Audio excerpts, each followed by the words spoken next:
Welcome to Backyard Philosophy, a podcast where a couple friends grab some cold ones, sit around the fire, and talk about science, philosophy, and history. Crack one open, sit back, and get a good laugh as we discuss everything from automation to why the meaning of life is 42.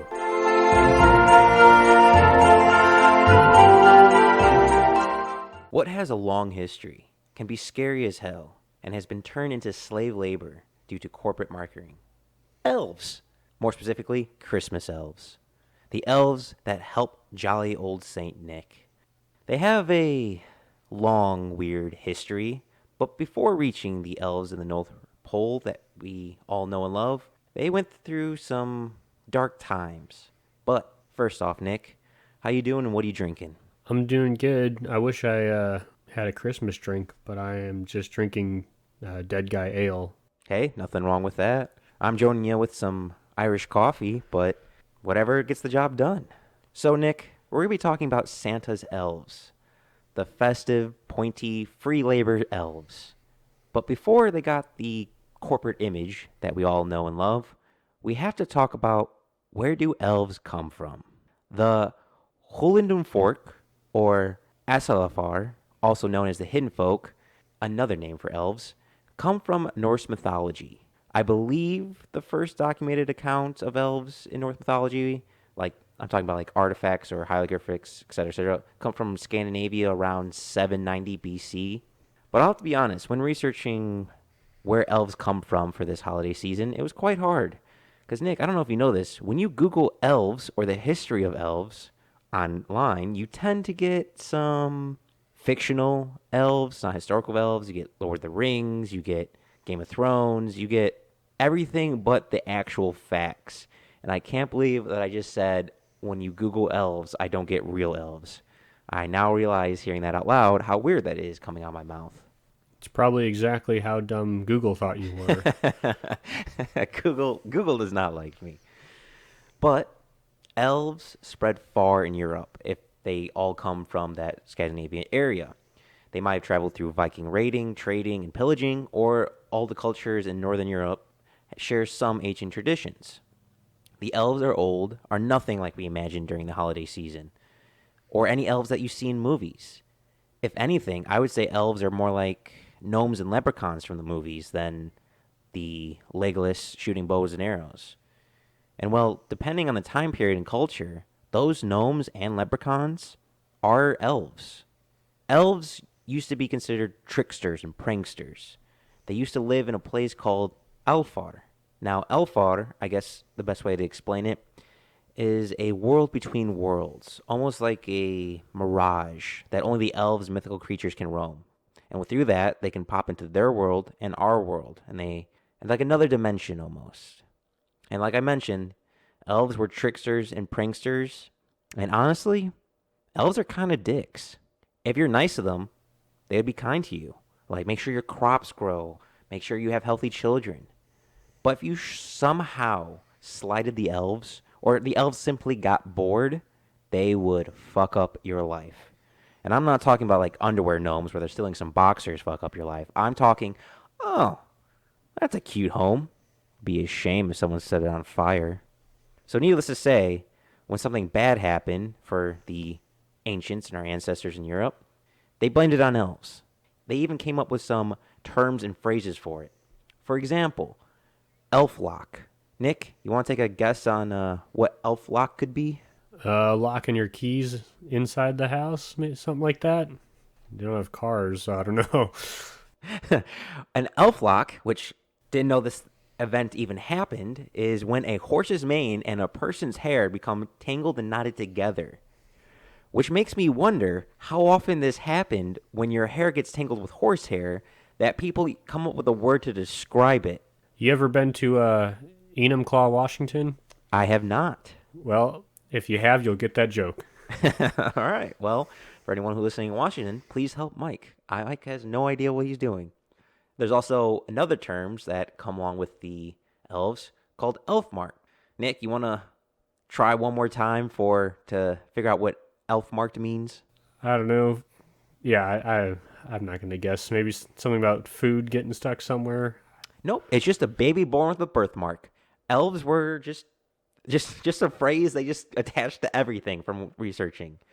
There's even a German word because, like I said, it kind of spread it all over northern Europe, from Ireland to parts of Russia of modern day geography, of course. But there's a German word, and again, these are all difficult words for my little pea brain, but albitramum or albitram, it's the German word for nightmare, but its origins roughly translate to elf dream. So if you have a bad dream, you blame it on an elf. Yeah. Well, the Germans just invent words for everything. Like a lot of, especially botany, a lot of features that trees and stuff have. In America and Europe, they would just say, "Oh, well, that's the trees are leaning in the wind, providing warmth to their root structure." Germans like, "No, no, we have a whole word for that. That's crumb holes." It's like, all right, you know, All words are made up, so I might as well make up some more. yes, there's a very specific word. Germans just named everything, especially when it comes to trees. So this doesn't surprise me at all. Well, the types of elves and the different names for them might surprise you. There's another German word, the der Alb. It's a elf or a type of elf. I'm not quite sure, but the best way to describe it is it's kind of like a goblin. They sneak into your house at night, sits on people's chests while they're sleeping, and compresses their chests to make it harder for people to breathe. So it's easy to say there are some good elves and some bad elves, and hopefully you just live by some good elves. And not just personality and structure in a person's life do elves come from. Elves also come in different shapes and sizes physically. They come, as I mentioned before, gnomes and leprechauns were considered elves at one point. Elves were also one point also considered fairies and trolls. And the size of them can range from an ant to all the way to the size of a human. Also, Nick, I was a little disappointed, but elves are also snitches. There used to be elves, well, I guess there are elves still today with modern Christmas, but there were elves to watch to see if you're naughty or nice. Sounds familiar during the holiday seasons, doesn't it, Nick? Yeah, who came up with that?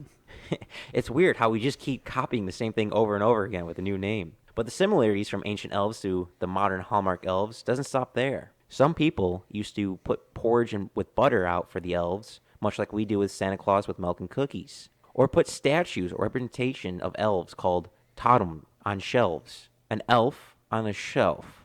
Hmm, where have I heard that one before? Now, all this predates Christianity by hundreds of years, but I might be getting too far ahead myself, and I'll come back to readdress this. So, for hundreds of years, elves and the people that lived in that area had a complicated relationship, but it worked. Then came the flood of Christianity throughout Europe. The old ways crashed with the new ones. Complications and modifications of cultures slowly throughout time changed each other. Then comes the medieval ages, and something nobody expects, the Spanish Inquisition and others like them.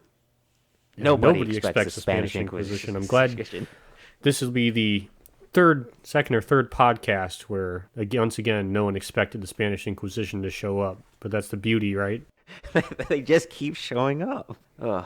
But with the medieval ages and the strong, well, the forcing of becoming a Christian was quite prevalent. So elves, this blasphemy evil thing, quickly got turned into demons. They tried to rename it. I suspect early Christians did this to help convert people of different faiths, help bridge the gap, so to speak. But elves pretty much got turned into angels and demons. Mainly demons, but some angels, because again, there are some elves in ancient cultures that help, and also a lot that want to do ill to you. But to the new Christians, pagan ways and rituals were considered blasphemy and against Christianity, and that goes for anything the pagans do, considering celebrating elves or talking about elves. So for a couple hundred years, elves quickly turned into the bad guys, more like goblins and ghouls than Santa's little helpers. They got quickly turned into demons possessing people, or they're the reason why you have nightmares and such. So now, at this point, you might be asking, well, how do we get asshole elves from Norse mythology to asshole demons in Christianity? So where are we getting our jolly red-cheeked singing North Pole elves? Well, that would be in 1823, when a short story came out depicting the elves as being helpers. That story was none other than "'Twas the Night Before Christmas," and that changed the elves' image forever. I guess the elves got a new PR team because it's helped them a lot. Oh, quick little fun fact. The original name for "'Twas the Night Before Christmas" was "A Visit from St. Nicholas." That was first published in Troy, New York through a newspaper called the Sentinel, and the author of this famous story is unknown, and it was published anonymously. But whoever that author is, the elves definitely owe him one. And also, fun fact, in the early Christmas stories depicting what we call modern day Santa in the North Pole, Santa himself is a type of elf. Like I said, elves come in all shapes and sizes. But making Santa an elf kind of helped drive the force that elves are good and kind. But that didn't really take them off. That just simply planted the seed. Elves started coming back into popular culture and more in the spotlight.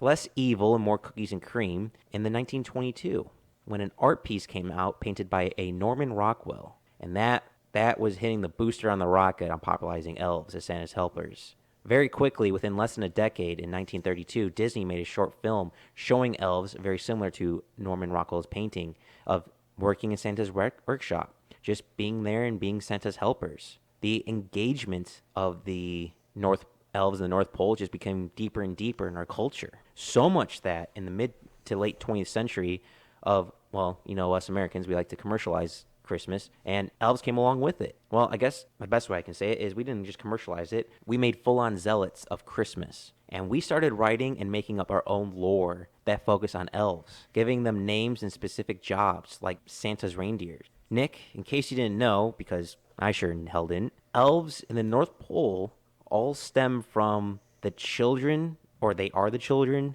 of Gorlaya and Lepolodi. And some elves have names, and I shit you not, names like Alabaster Snowball, he's the administrator for the Naughty or Nice list.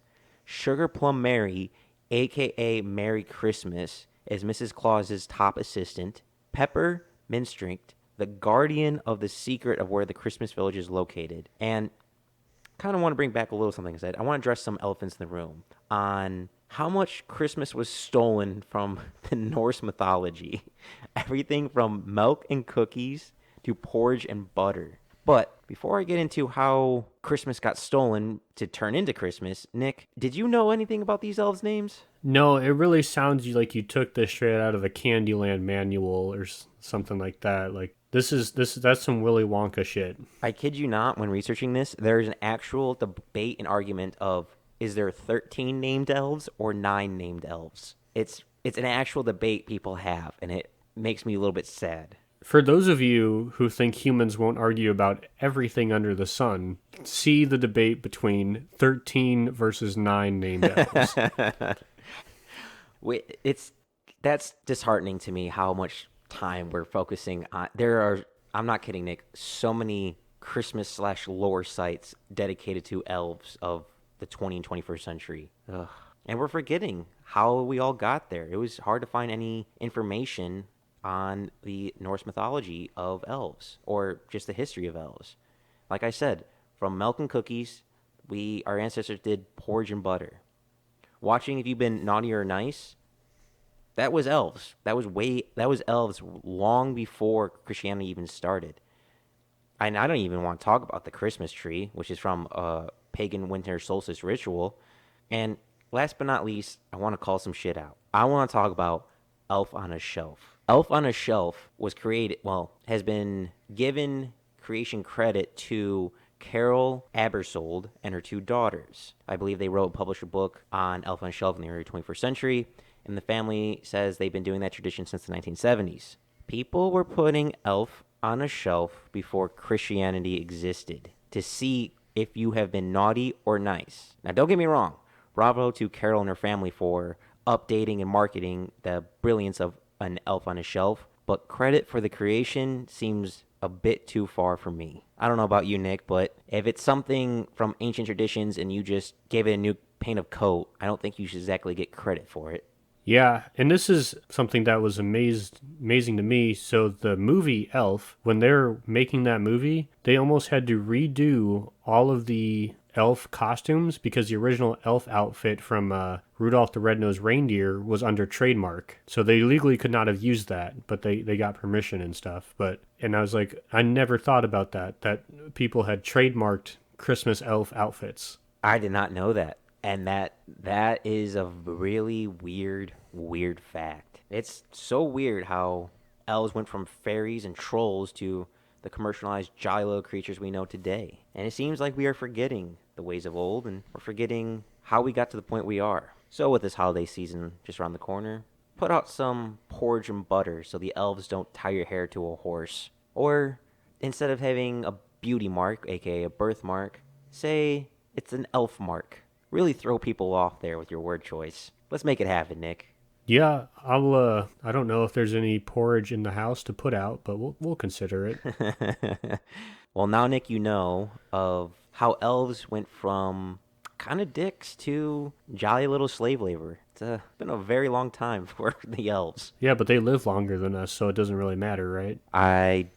Well, that kind of makes it worse if you're a slave for much longer. But now they're slaves, but they're also heroes because they bring toys to all the little boys and girls. That is true. And if you keep considering Santa Claus as an elf, then an elf personally delivers presents down your chimney. Nick, are you excited to see an elf maybe catch a glimpse of that jolly old elf coming down your chimney? That's the dream.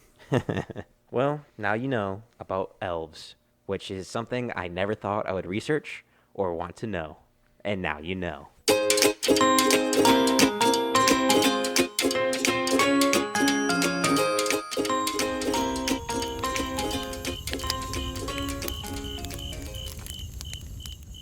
Thanks for listening to the Backyard Philosophy Podcast.